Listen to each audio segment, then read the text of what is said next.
It's not popped up yet. Says we're streaming. Okay. Yep. Welcome. We are live on Two Feathers speaker series. This is our CHEKWS Hope for Tomorrow narrative therapy speaker series in combination with our virtual Indigenous speaker series. We have a fabulous guest, two guests. My colleague will introduce him. Before I turn it over to Jennifer, I want to let you know that I'm Dr. Virgil Moorhead Jr. I'm part of the Big Lagoon Rancheria, which is Yurok and Talawa. And I'm also the Behavioral Health Director here at Two Feathers Native American Family Services. Two Feathers is in McKinleyville, California, which is about 5.5 hours north of San Francisco, right on the beautiful Pacific Ocean. Before I turn it over to Jennifer, I want to pay honor and respect to the land that I'm currently on and that Two Feathers is on, which is the Wiyot people and their land. I think it's important to acknowledge that we're on Wiyot land at Two Feathers. And I also want to let everybody know that's tuning in that Two Feathers is definitely stands in solidarity with those communities and people that are fighting for justice and equity in our society. And so with that, I'm going to turn it over to Jennifer to introduce our guest. Thank you, Virgil. Hi, my name is Jennifer Olefin, and I'm the CHEKWS Hope for Tomorrow Program Director. That's an intensive counseling program with a suicide prevention focus at Two Feathers. And we are hosting the Narrative Therapy Speaker Series because we're learning and practicing narrative as one of our main approaches in our counseling program. And it is an absolute honor to introduce our guest today. You know, years ago when I was a very brand new therapist, I had this really annoying friend who was going on and on about narrative therapy. And I remember feeling like, man, I'm already drowning as a new clinician. I don't feel like my sessions are going well. I'm trying to get the basics. Can you just stop talking about this narrative therapy? And he finally got me to a foundational training in Sacramento. And this Canadian guy got up there and he started talking about philosophy and social justice and queer theory and feminist theory and all of these things that I personally really deeply connected with, but weren't necessarily translating into my therapy sessions. And so this Canadian guy was able to show some of his work and how he was able to pull these theories into the therapy room, and I've been totally hooked ever since. And that Canadian guy is Stephen Madigan. And so Stephen, thank you so much for being here. It's really an honor, and I apologize for calling you that Canadian guy. Well, hey, listen, it's just a testament that you really have to watch these Canadians sneaking over the border, you know. infiltrating America like that. I don't know if that's happening. I think it might be the other way now, around. anyway. Yeah. Yeah. Yeah. So welcome, Stephen. And I think you had kind of some things that you wanted to talk about to orient the conversation. So I thought I would hand it over to you. Okay, if that's all right with you. Absolutely. Thank you, Virgil. I really enjoyed your introduction to where we are and where you're situated. And thank you, Jennifer, for continuing along the practice and attempting to engage people in narrative therapy in your own community and other communities. So what I thought I would do is just offer you a bit of a reflective surface that we can respond to. And then as people know, and you know from my training, I feel most comfortable when we're engaging in a conversation. I don't like just talking or being a talking head. I'm not really comfortable with that. The other thing is that this is very rare, and I understand the restraints, but I rarely talk about the work without showing it, like showing the therapy, the unaltered transcripts. So let's see where we get to. So thank you both in Two Feathers for the invitation today. I'm honored. Before I begin, I would like to acknowledge that my work here in Vancouver takes place on traditional, ancestral, and unceded territory of the Coast Salish peoples, and that includes the Musqueam, the Squamish, and the Tsleil-Waututh nations. One uncommon conversation emerging these days with the narrative therapists I teach alongside at the Vancouver School for Narrative Therapy involves placing more attention on the receiving structures that therapists accept clients' stories and values into. And this involves asking ourselves the ethical question of not so much where we stand, but what do we actually stand for? And what do we do with what we stand for while we're sitting in the narrative therapy chair?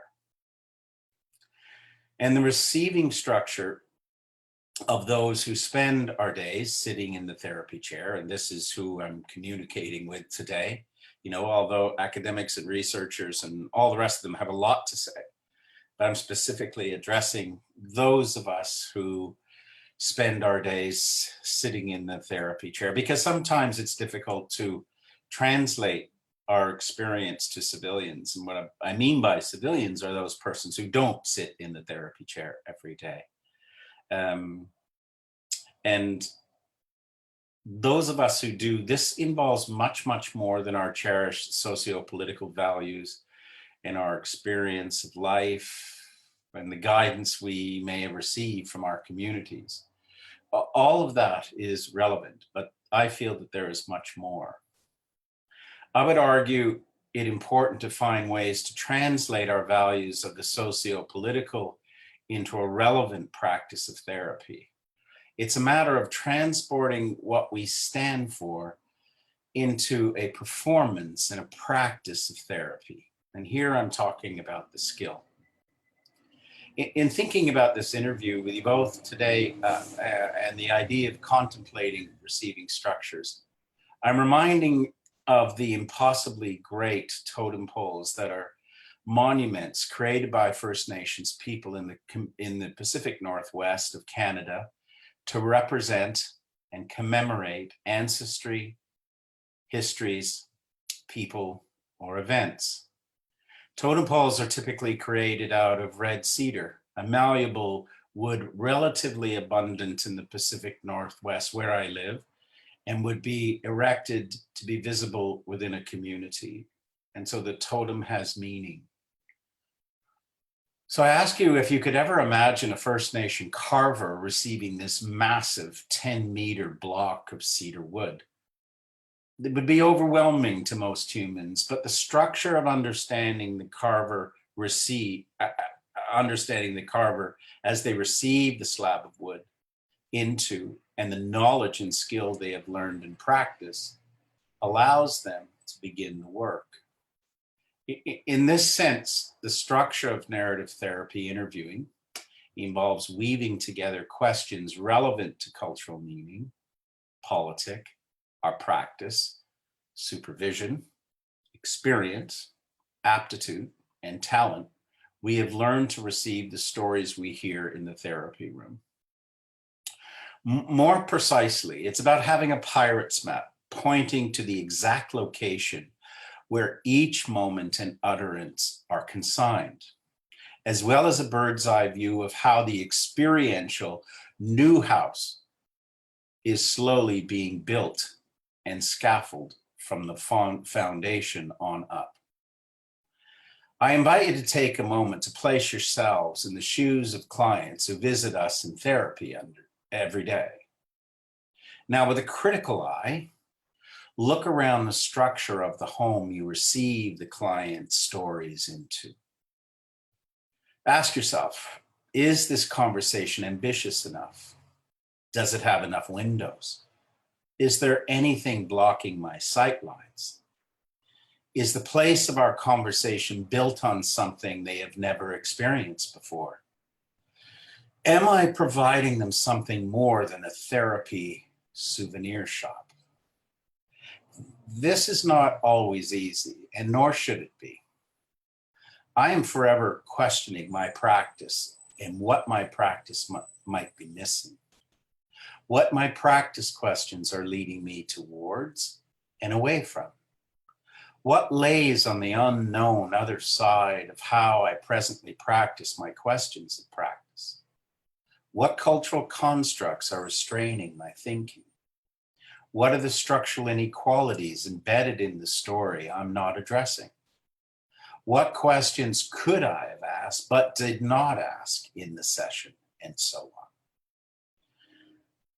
Directions I haven't taken occupy me with childlike imagination and bewilderment. And what sits snugly alongside all of this is a fierce competitiveness to know more and be able to do more in my practice to unsuffer the stories of suffering the client's stories tell us. Because after all, the social contract I'm involved with as a therapist sitting in the therapy chair is quite simple. It is to unsuffer the stories of suffering, full stop. So I recommend to all therapists who sit in the therapy chair to go out and rearrange this practice, then practice a bit more and rearrange the practice again, and then do it again. Ask your colleagues and your clients to watch and study your work. Be transparent. Don't hide it. Eventually, you will see a receiving structure emerge. Practice and rearrange adventurously, unfailingly, even lustfully. It sounds so simple, yet it's not. It just can't be. We all know that distasteful, stomach rumbling feeling when we just don't know how to go forward, nor how to respond to what people are giving us when we sit in the therapy chair. And please don't internalize that knowing alone. It will only bring shame and guilt. And never, ever sit in the therapy chair experience alone. The harder you work on the practice of developing narrative therapy questions, in concert with your socio-political beliefs, the clearer the structure of your therapy will become. Honest. The session will take on a shape you begin to recognize, a shape that never could have come simply, never imagined. It can be difficult. The difficulty in developing questions within the receiving structure has its purpose. And the great joy in the difficulty of learning narrative therapy is, in fact, its difficulty. Challenge yourself, move away from comfort, take flight. And as we say up here, if you want to be a bear, be a grizzly. Anything is possible. Thank you, Stephen. That was an incredibly beautiful rundown of the importance of, well, questions and kind of, I mean, I heard a lot of things in what you said, but one thing that is really sitting with me is the importance of questions, the intentionality behind crafting our questions. And so I thought maybe we could start there and dig a little bit further into, Sure. Yeah, into this art of crafting questions and how questions can be vehicles for this framework that we have as narrative therapists and how to work through that framework in the therapy room. And so I guess my question is, could you expand a little bit on how you craft those questions, maybe your process, how you think about the questions that you're bringing into the room and what kinds of things go into them? Well, if I could back up a little bit, you know, we a lot of us, I think, stand in certain values. We call them politics or ethics. And that's one piece of it.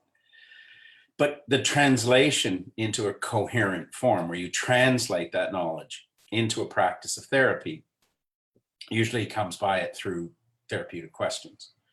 So it's not easy. So the way I started out is that I wrote down every question that I heard Michael White ask when I was living with him and apprenticing with him 2 times in Australia. And I wrote them down in a little questions book. And then I would write down other people's questions from things that I was reading, because the best narrative therapy articles to read are those that include unaltered transcripts. So you actually get to see the questions. So then what I did was I wrote down the questions, and then Jennifer and Virgil, are you too young to understand or remember what cassettes were? You know, cassette tapes. You remember them? No, my mom had them. Yeah, your mom had them. I think they went by way of the fax machine, you know, that sort of thing. What I would do is I would talk these questions into a tape recorder and then take the cassette, and then later in other means, do it on your phone. And I drive around with the windows down and listen to the questions, and because they have a rhythm to them and they have a knowledge to them. So that's all part of it. The other piece of it is that we have to study the different dimensions of questions. And there are several different kinds of questions that narrative therapy has in terms of how one necessarily perhaps begins a therapy session. So, and I'm currently doing a long series of this on VSNT.live with David Nyland and from Sacramento and Helena Grau from Copenhagen. And we just look at transcripts and we go right from the very beginning about how to receive what we're hearing in the client's expressions and emotions. So we need a map, if you will. Not it's more a pirate's map. It's not like a 1, 2, 3 map. So what we need to know is the kinds of questions we're receiving the client's story in, and then how to respond with which kind of questions, and which kinds of questions go with other kinds of questions. So as we're having conversations with persons, what we're doing is beginning to scaffold these questions together. So to answer your question, there's a lot to understand and know and practice around therapeutic questions, but all the information is out there. The other thing is supervision is key to the process, because I would think that the majority of supervision is done by way of, I think it's called case studies. Yeah. And so what a case study is that you two are my supervisors, and I bring you, say, a couple that I'm working with. I only work with couples these days. So what I do is I tell you, you ask me about the couple and I tell you about the couple. Now, when you think about that, that conversation is fantasy. It's not real. Meaning, well, a couple of things are going on. One is I'm definitely misrepresenting what my client said. Because I don't know what your memory is like, but I can barely find my keys, let alone remember exactly, what the client said. The other part of it is that I can't fully remember how I asked the question. I know the question I would like to ask, but it's more than likely that's not the question. So in order to learn questions and to be supervised in them, and it's the only way we do supervision and have for, the better part of 15 or 20 years, is that people have to audio tape their work or videotape their work, and they have to offer you as the supervisor. I would have to bring you the unaltered 10 minutes worth of it, and you would now have a reflective surface to look at the questions, look at the conversation, look what was said, look at how I received it, how I responded. So it takes a lot of work, but it's worthwhile. I am sorry, I told you I run on, but I'll give you an example. I've been the supervisor of initially the Norwegian National Couple Conflict Team, and then this very large clinic in Trondheim, Norway. And I used to go there 2 or 3 times a year and do consultations, and they present couples, and we'd see couples with a one-way screen. But monthly we would meet, and they would do a session with a couple. So there'd be 2 therapists. Then they would tape that session. So they would do the transcript initially in Norwegian, then translate it into English, and then sent it to me. Now, it was an enormous amount of work for them to do. And then we would meet, and I would have the transcript, and we would go through it, and I would ask them questions about their questions. And then I would offer alternative questions that they might consider. So those teams those therapists are just so good at what they're doing, in part because they really began to understand why they're asking what they're asking, and they put the work in. Yeah. One thing I'm hearing, Stephen, and hopefully you can tell me if I have this right or not, Yeah. is that the client's words and what is actually happening in the session is what is a priority, as opposed to maybe a mental health professional's description of a client based on a file. And so I'm wondering if you could expand on that a little bit more, because you're mentioning bringing actual transcripts in where we can see everything that happened in the session and the questions that were asked, as opposed to just the questions we thought we might have wanted to have asked. Well, again, like it's not to disparage supervision in the dominant way that it's done, but it's fantasy. Like you're getting the overall sense that, you know, the couple is engaged or conflict has taken over the relationship.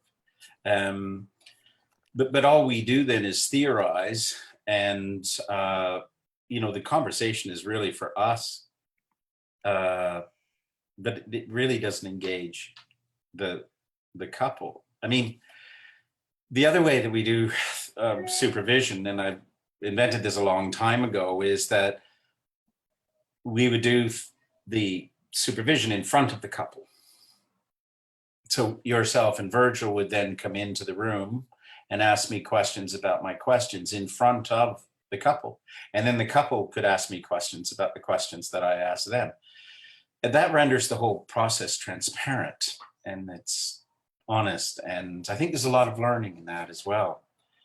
I think the unfortunate thing also is that a lot of supervision these days, clinical supervision, is actually administrative supervision, and it's not actually clinical supervision, really looking at the art and the craft and the drama and the emotion and the excitement of what happens when you're sitting inside a therapy session.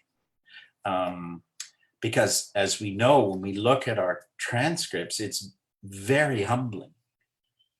You know, it's, if you don't have one of these with you when you're looking at your transcript, and also at the same time be very excited, then I think you're really missing out on the practice of therapy and narrative therapy specifically.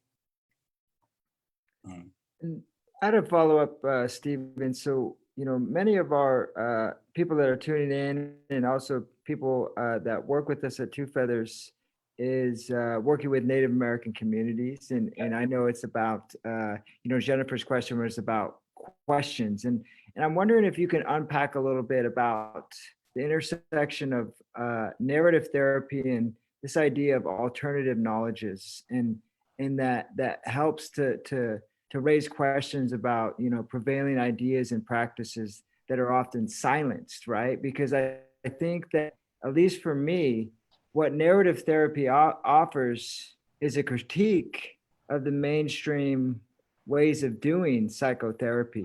And I think for the audience that may be, you know, tuning in for the first time about narrative therapy, I think that it's important for them to maybe, you know, understand a little bit more about the importance of alternative knowledges, local knowledges, and how narrative therapy works under that sort of umbrella.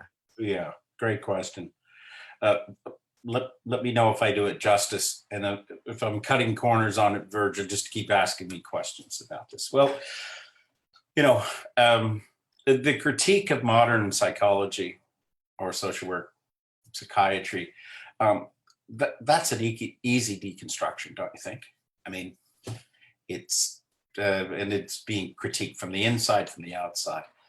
But I think for narrative therapy, as I've learned it, it's like it's easy to deconstruct. The difficulty is to reconstruct. Okay, so we know that all the difficulties here are occurring. So what will we do different? So when narrative therapy pretty much stepped away from 100 years of psychological knowledge, they were contesting or suggesting that, well, this is a construct that you modern day psychology, dominant psychology, find useful. That's fine. It's actually not a critique. It's like, this is a construct. This is the way that you feel comfortable doing it. But if we consider some of the things that you're talking about, in that people are multi-storied, not single-storied, that we consider the power of expert knowledge looking on, the consideration of who has the storytelling rights to the story being told. There's a wide variety of different ways that narrative therapy engages persons.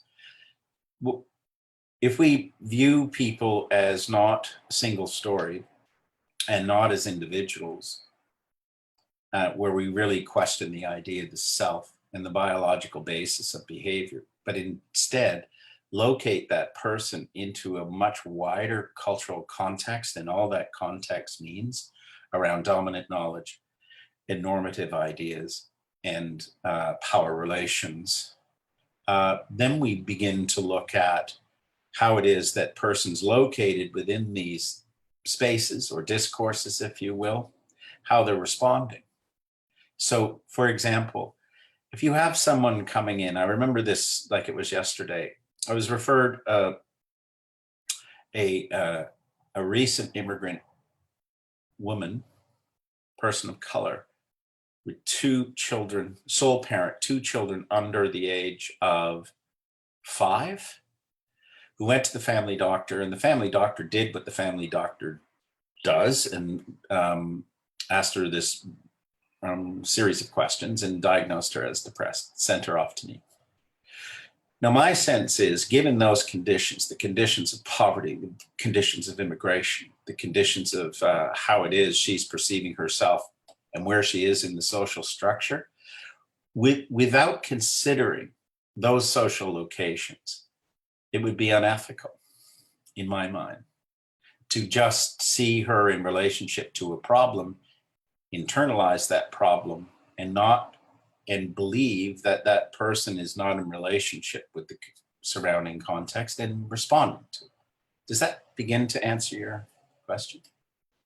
Yes, yes, it does. And I think, to maybe unpack it a little bit further, is even within our own community, let's say me, I identify as Native, as a Yurok Tolowa person, that we are socialized and Yes. taught within these dominant structures and these Colonial discourses, we'll call it. colonial discourses. And so I guess to a follow-up is in narrative therapy borrows from Michel Foucault and this idea of objectification and surveillance. And so I'm wondering how, in the work within therapy, do you work, whether it's with therapists or clients, to help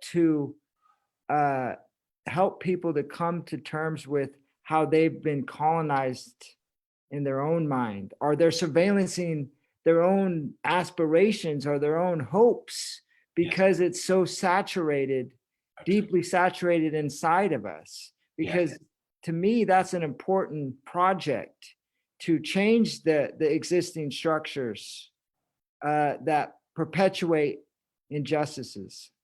Well, you see, I would fully agree. But this idea of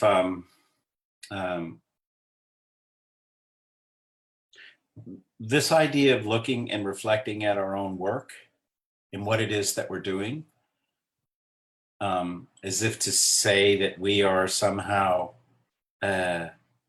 given a free pass from cultural knowledge or colonizing discourses. If we don't have processes built into training and therapy and supervision, then I can't see how a therapist would take ethical and moral responsibilities for the work that they're doing.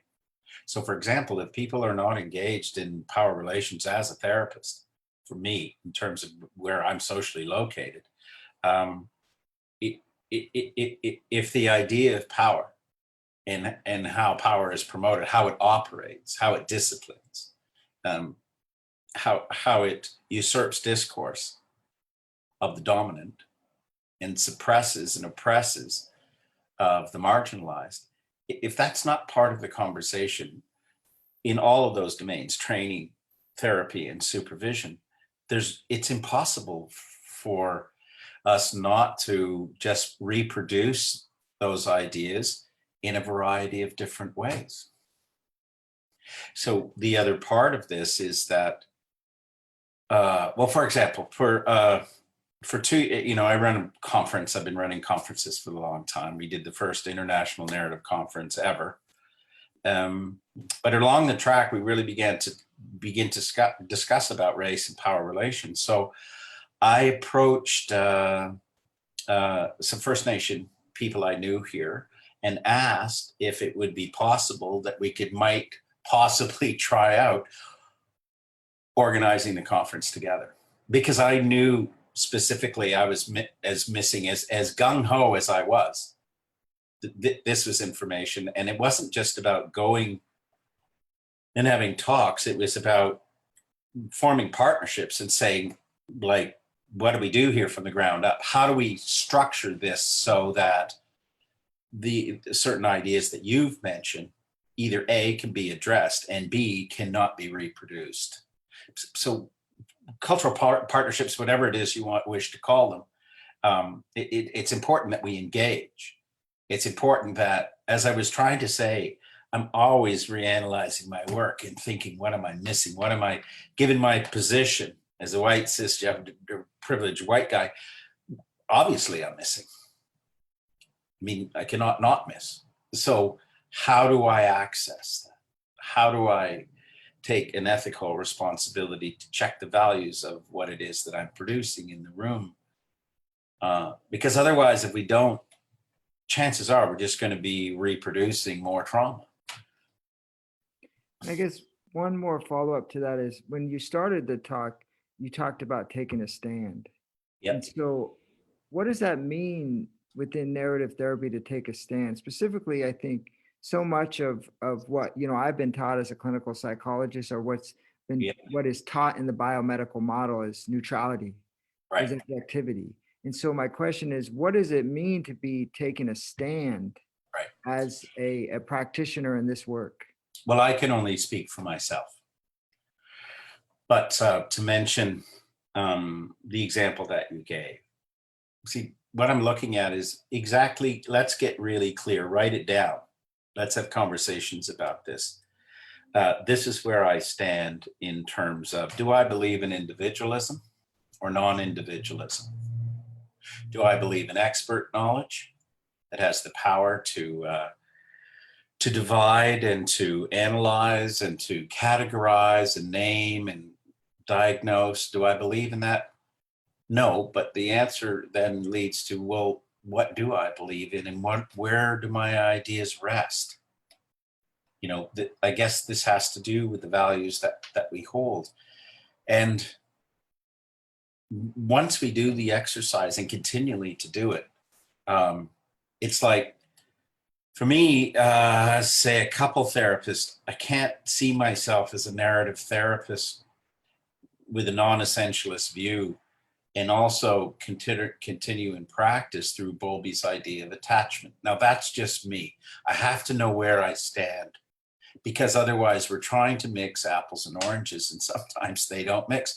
The other thing that I will say, and I've said this before and people think it's contradictory, but I believe certain ideas are better than others, and we have to figure out which ones we want to stand behind and which ones we want to stand against.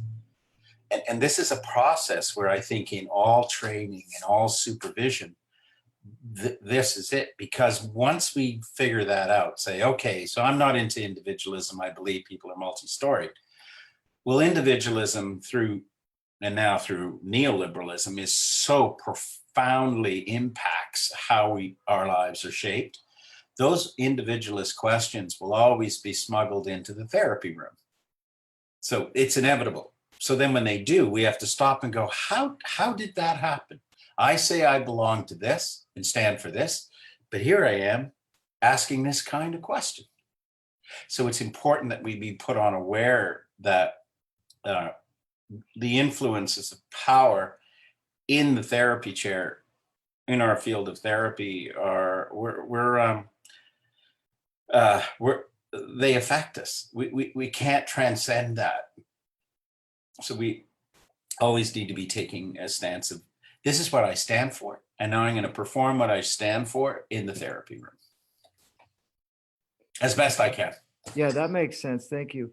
One thing, I know Jennifer has a question, but you've mentioned expert knowledges Yes. several times. I'm Yes. wondering if you could just unpack that a little bit for our audience, because I think that's a very important point to kind of taking that, at least at Two Feathers. And what we're trying to do is take that stance of being very interrogate expert knowledge and look Yes. at those alternative local knowledges. And so I just wanted to see if you can unpack that, what you mean by expert knowledges. Yeah, well, I think the purpose of expert knowledge was to subjugate local knowledge. So let me give you an example. I graduated with an MSW initially, and I was really young. I mean, I was in my mid-20s, and all of a sudden, Virgil, I had the power to name. Like I had the power to name, I had the power to show up on case files and case management. And that scared the shit out of me, primarily because it didn't feel comfortable for the background that I came from. But B, I just thought, who in their right mind would give this person that kind of power? And that power for me to name would go unchallenged.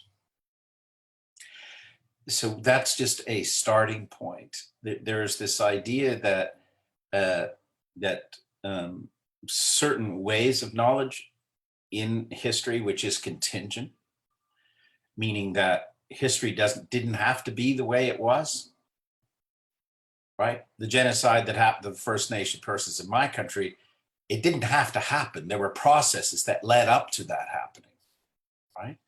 But there's this, and that's what I think the post-structuralists did for us is, and it stretches all the way back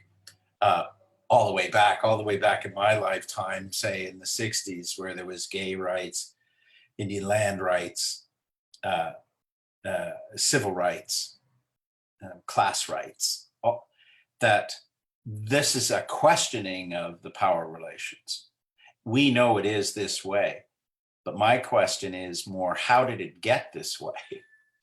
What were the social forces and the power relations that made, say, for example, heterosexual marriage the dominant marriage, where no other forms of relationships could ever be considered? So when we look at that, that's judicious, it's legal, it's moral through the churches.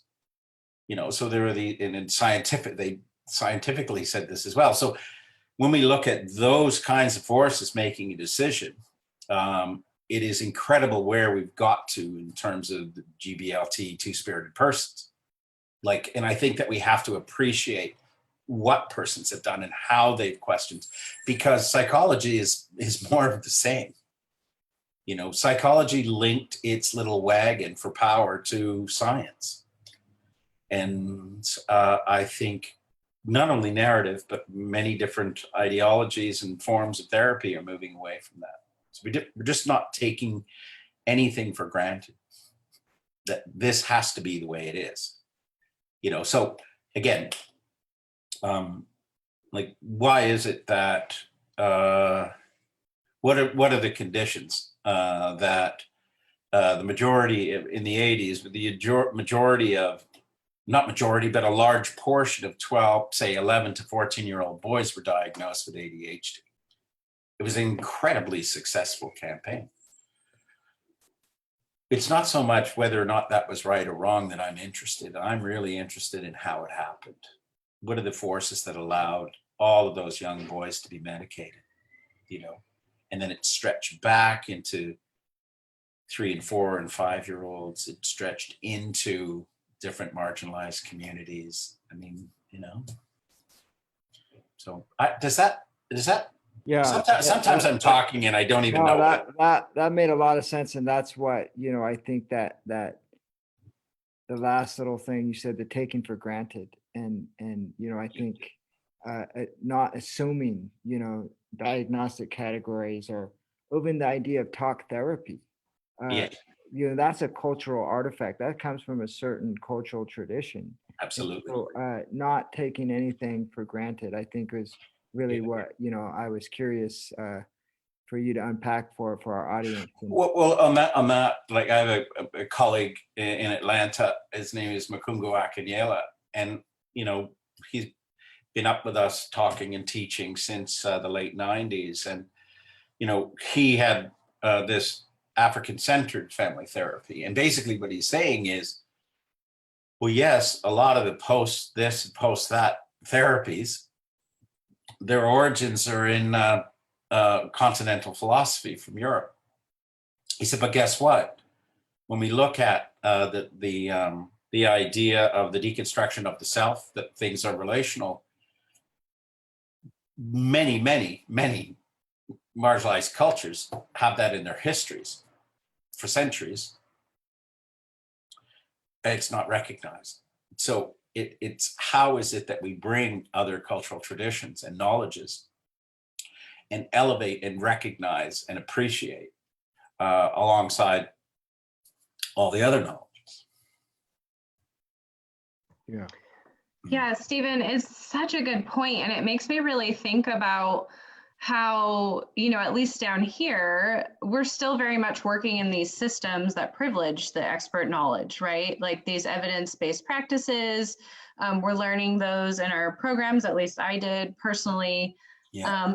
And I'm wondering if you have any, I don't know where you want to start on this, but any advice or kind of even directions on how does someone who is just now coming into contact with these ideas for the first time, how do they pursue working in this different kind of way and embracing this framework and learning narrative therapy? Well, you have to have a community, and that's why we invented VSNT.live. So for a young person, it's less than the price of a one-day workshop, and you have access to our entire archive of speakers and workshops and live therapy for the year.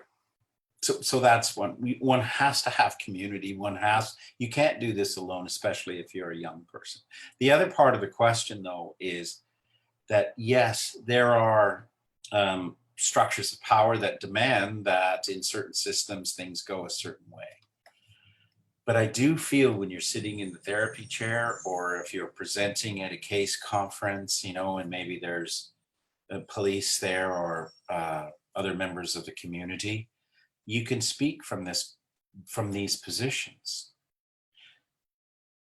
You can also, when you close the door, yes, you can fill out the forms, but you can engage in a different kind of conversation, right? Now, what survives, I've found through my history in family therapy and narrative therapy, is that if you're engaging in different kinds of conversations and you have different conceptions, and persons are actually thriving and they're moving into new preferred possibilities, it's really hard to snuff out that kind of work. So the point is, don't put your eye over there, put your eye on what it is you want to do, and surround yourself with like-minded persons, because we can spend all day thinking about what's wrong with the system, and it's going to remain wrong, and it's going to affect the relationships we have with people. So again, I always say, never ever do this work alone. One has to have a community, like what the two of you are establishing at Two Feathers. Just keep doing what you're doing, bring more people in, have more time if you can, if it's possible, to meet together, to talk, to read, to write, and I'll help you whatever way I can. I'm sure other people would as well. It is possible, but it's not going to overturn the dominant psychological system.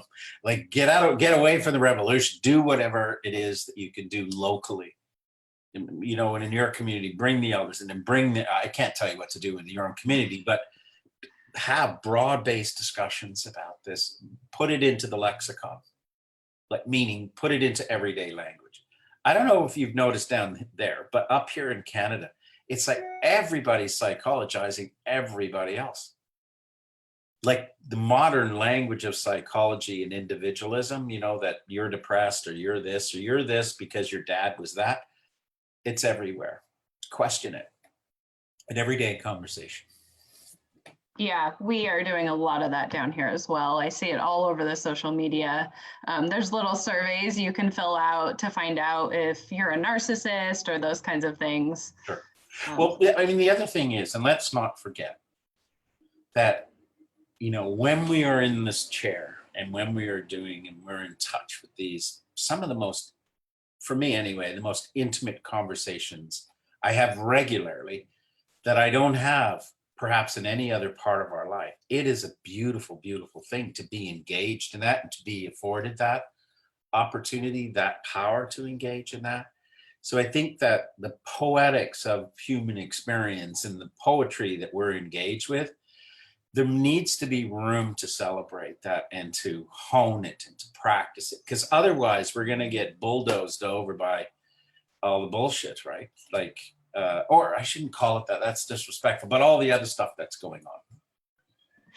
Yeah, no, but I really appreciate you saying that. And I think that's one of the things that makes narrative such a sustainable approach, at least it has for me, is it is really beautiful and you are really investing in all of these different stories and listening to them with genuine curiosity.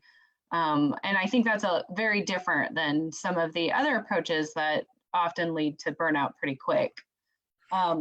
Yeah, well, but again, like whatever it is that people want to study it, practice it, like throw your life into it, because you know, I can't imagine what it's like just to not know in the therapy room all the time, and this is your life work, you know, like that.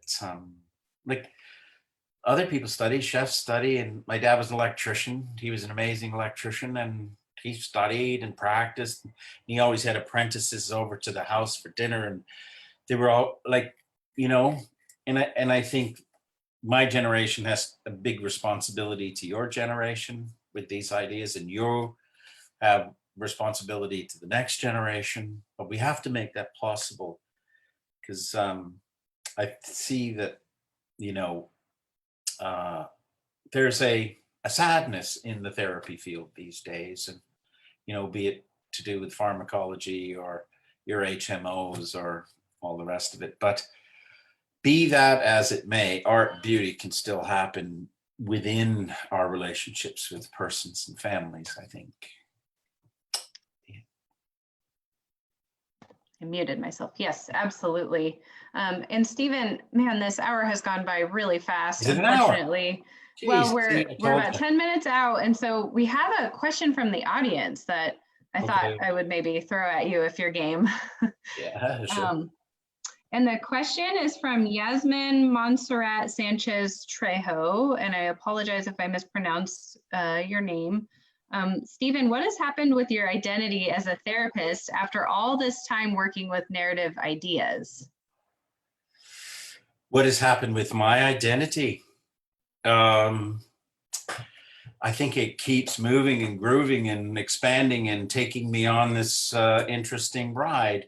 It's also, as I mentioned, it's very humbling. But, you know, I have a lot of friends that study a lot of things. I have a lot, you know, they could be documentary filmmakers or scientists or artists.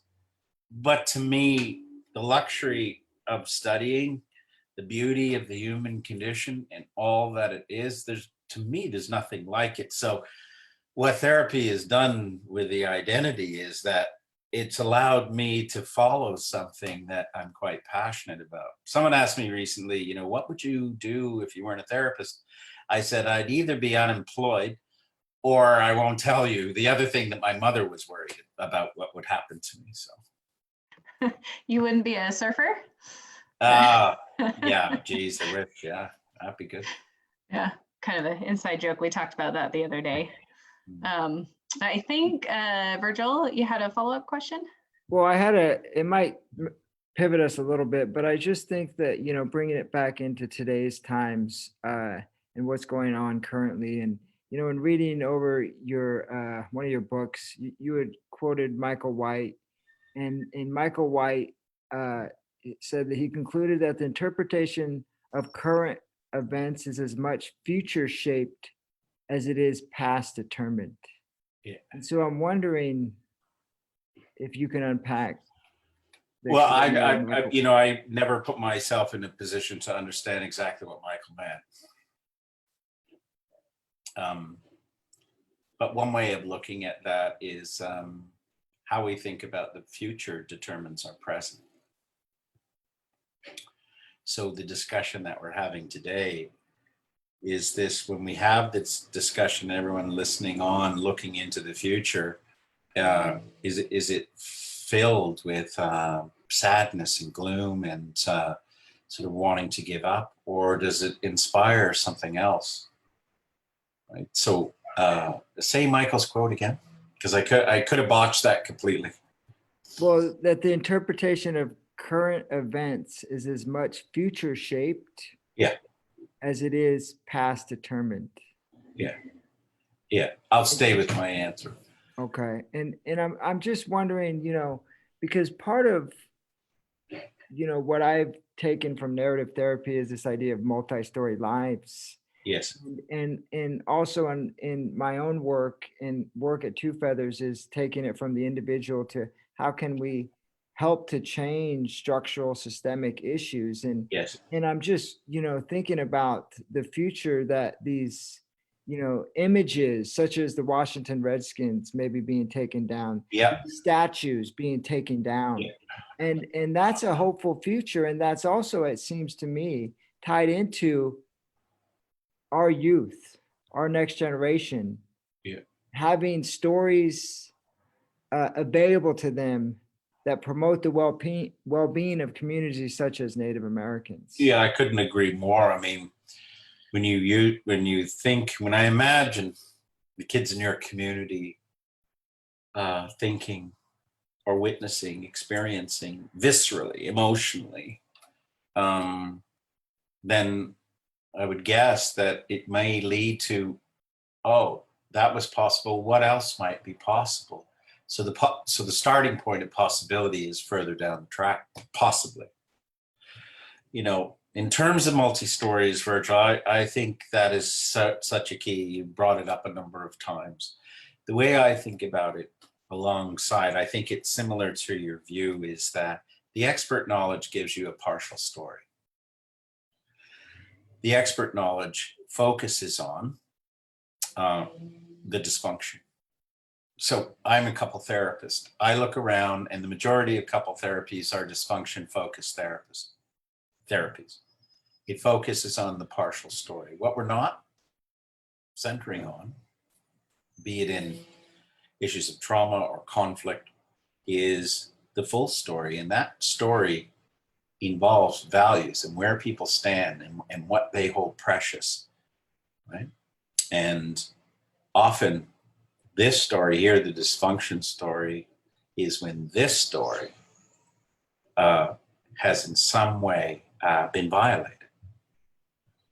But you can't get to that story if you just focus on the singular dysfunction-focused, internalized, individual-centered story.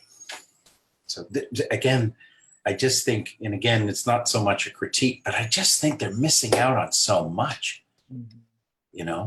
Like I think if I was just involved with the dysfunction-focused story all day long, like I'd be listening to Leonard Cohen at night and, with a razor blade in hand, like it would be tough.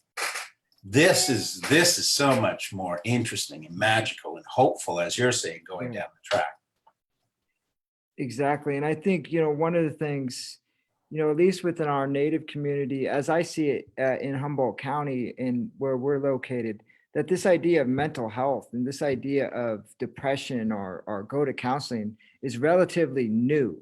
And right. So what the stories that they're often our communities, and I can't speak for everybody, but just as I see it, is that story of sort of the psychoanalytic or the psychodynamic. You need to look back at your childhood. You need to look at your past, and you need to look at intrapsychic biological phenomenon to explain the suffering that's going on. And so, I think one of the reasons why I brought up Michael White's quote is is that idea of shifting the frame to the future. Yes. And it's not an either or, that the past is important, but that we have to really look at these narratives, these stories. And at least in our community, I think they're relatively new. So we have to do a lot of education around telling an alternative story. Yeah. So it'd be like, if I've got this right, Virgil, like, how is it that the experience of the values that your younger persons are witnessing, how might they be transported into the future, right? And also, what were the values that help bring the past to a different present? Yeah. Geez, if it wasn't this border and pandemic, those small things, these horrible things that are, I'd love to come down and visit with the two of you just to see what's going on, and by the ocean in Northern California. I'd love to do that, and I really commend all the work that both of you are doing. So thank you. Yeah, that would be awesome. Yeah, and you're more than welcome to come up here, but no one's allowed to cross our border at this point. So, but that's an open invitation to both of you. You're more than welcome to come. That's fantastic. Thank you so much, Stephen. And I do look forward to reaching out to you and asking you questions around all of this, but also specifically the narrative supervision. Yeah. I think that, and maybe we could close, maybe you could talk a little bit about your work up at the Vancouver School of Narrative Therapy and how you're teaching this model and the things that you're doing. And we could cover TCTV again, because I think that's such a wonderful resource. Thanks. I'm just really, really fortunate. We have a very strong narrative therapy community. We have like 3 generations here in the city. Colleagues that I work with are here in the city are just spectacular. Like, I think some of the best work that I've ever witnessed in gender violence is being done by Rosa Artiega here. She's the clinical director of Battered Women's Support Services. She's a cisgender woman from Mexico who came here 20. So there's Aaron Monroe, who's a trans guy on our faculty. Both of them are two of my closest friends. So anyway, I'm really surrounded here. I can go on and on with different people. But then, we picked 3 out of California, and David Marsden, David Nyland, and Lorraine Hetke. We had Todd May, the philosopher down in South Carolina, has written colonial books on continental philosophers like Foucault and Deleuze. And we have Helena Grau, who's, by all estimates, one of the best, most powerful, beautiful question askers from narrative therapy in the world. So we train and do a lot of that kind of training. This September will be the first time ever in our history that we're doing it online for 5 days, and we'll see how. And then we have an advanced one on questions, and all these characters that I'm talking about will be working. And I'm starting Aaron Monroe, who I mentioned, who spent 15 years on the downtown east side. It's our poorest urban neighborhood in all of Canada. We're going to be doing a series on VSNT.live about what he learned from shelterless people, like what he learned from the people who we call homeless. And he's written a recent book on it. So beautiful. So we have all that going on. We just can't see each other, which is too bad. Like, sit around my table and have a meal together, which is what we always do. But VSNT.live was developed from the very beginning. I just filmed everything. Audio tape, videotape, everything. So we have the largest archive of narrative and mental health justice videos put together in the world. And so we have courses, and we have Wednesday and Friday live discussions where we show a piece of work, or we show Michael talking. And then we have a variety of interviews. It's just, they call it, I have a lot of friends, they call it Netflix for narrative therapists, but now they're not calling it that anymore, because they said, we ran out of narrative Netflix at about the 2-month mark on the lockdown. we'll never, ever run out of videos and what we're learning on VSNT.live. And this is for anyone. And we kept it really inexpensive for people. So that's where we are. And thanks for asking. And yeah, and if I could just put a little plug out there for you, I mean, oh, our screen is changing. that's the first one. I'm showing Steven's book. Oh, that was the first edition. It's a new adaptation to our speaker series. We're going to start showing visuals. So congratulations, you're the first one on our speaker series. Oh, thank you. I don't know how to thank you, Virgil. I just do not know how to thank you. That really surprised me. No, I was saying I really got a lot out of watching not only the interviews, but also when you guys sit down and discuss the questions. Yeah. That has so much value. VSNT.live, yeah.